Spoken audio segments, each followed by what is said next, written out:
I'm your host, and this is where I teach you how to make healthy plant-based meals that are salt, oil, and sugar-free. But today we have a very special guest, John Pierre. Welcome to the show. Thank you. Good to be here. Thanks. And so what we're wanting to do is we want to have a JP's health tip for the month of February. JP, it's the month of love. So what health tip do you have for us? Well, that would be self-love. The most important kind. So if you'll remember when we started working together, one of the most important things that I said to you was... People that love themselves do not hurt themselves. Exactly. So why was that so difficult for you? Well, because it was really hard to love myself at the time. So I was medicating with food, but instead the food that I was medicating myself with was actually hurting myself. Exactly. And that's the way it is with most everyone. We don't want anyone to be in pain, but we want to give you an alternative that doesn't have harm. So when you're medicating with food and drugs and alcohol and things like that, you're medicating in your mind self-loving yourself. You're trying to take away pain, but there's ramifications. So one of the first things that we want to try to do is, in order to induce more love into our system, we need to stop doing things that are harmful. And one of the most harmful things are the words that we use. And that is very true. And I've always said that sticks and stones can break your bones, but words can tear your heart apart. So you want to be very careful of not only the words that you're saying to yourself on a daily basis, but also the words that you're allowing into your fertile garden, which is your mind. Absolutely. And so the TV, the media, the news, the friends you're around, the people, even family, can often disrupt that self-love because they're constantly inoculating you with negativity and basically things that are going to harm your self-esteem, and they're not very loving and kind, those words. So that's the first thing we want to work on, is make sure the words to yourself and that you allow in are gentle and kind. And the second thing is then make sure that the words that you use in your life are gentle and kind, because words are kind of like, it's almost like an arrow. Once you release that arrow, you can't recall it back. Right.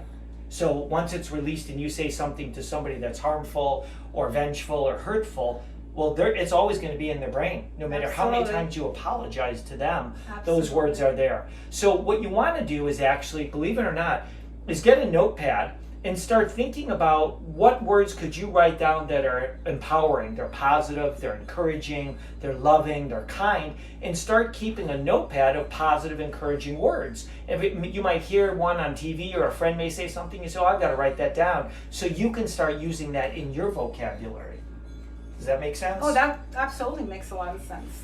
Yeah, I think that it's just that we get indoctrinated with so much negativity, and as kids, we parrot what we hear. So you hear all this negativity and these swear words, curse words, and you just start saying them. They're not positive words. And they're in our music too. The kids are listening to this music. That's one of the biggest problems, is the music is so negative and so many vile words and so much violence. And then you couple that with the TV, and then your kids are hanging around with other kids that use that. And so to be cool and fit in, then you use that. Right, I agree. So I think one of the things that we worked on originally was your self-esteem, but it had to do with the words that you were allowing in. And we talked a lot about people and your friends. Mm-hmm. And I think you even said to me at one point that some of your friends that you used to have, you kind of just didn't have anymore. That is very true. I got rid of those friends. Yeah, because they weren't very positive, They weren't kind, they weren't loving. They weren't being supportive either. Well, exactly. And that, I'm not saying you have to just cut everyone out of your life, but you can work to educate them. Absolutely. Work to educate them, and especially your family.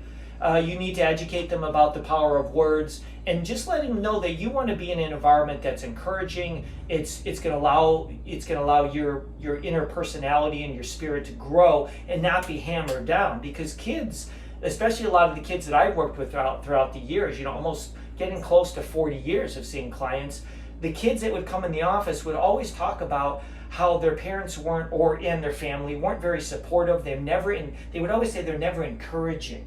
They're never encouraging them to blossom.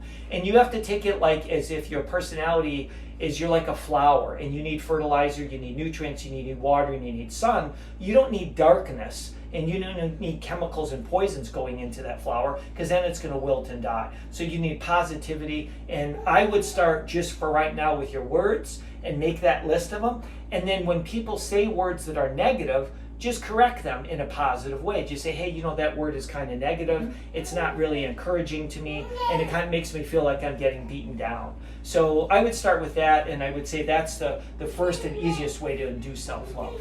Well, that's absolutely wonderful. I really appreciate it. So thank you for watching another episode of Healthy Cooking with Shayda. We're going to do more of these, and thank you for being here with us today. We'll see you soon, everybody. Take care. Have a good day.